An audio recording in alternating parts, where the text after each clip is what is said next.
ధర్మాన్ పరిత్యజ్య మామేకం శరణం వ్రజ అహం త్వా సర్వపాపేభ్యో మోక్షయిష్యామి మా శుచః అని చెప్తున్నాడు భగవంతుడు.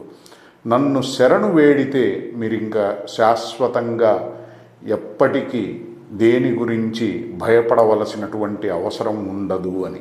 అంటే భగవంతుడు అభయాన్ని ప్రసాదిస్తున్నాడు.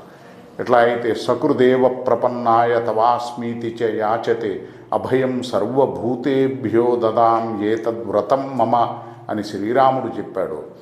ఆ శ్రీరాముడే శ్రీకృష్ణుడు కాబట్టి నన్ను ఆశ్రయిస్తే, అంటే నేను మీవాడను స్వామి, నేను నీవాడిని అని రాముణ్ణి ఒక్కసారి అంటే, నేను రాముడికి సంబంధించిన వాణ్ణి, నేను నీవాణ్ణి అనుకుంటే చాలంటున్నాడు శ్రీకృష్ణుడు కానీ శ్రీరాముడు కానీ.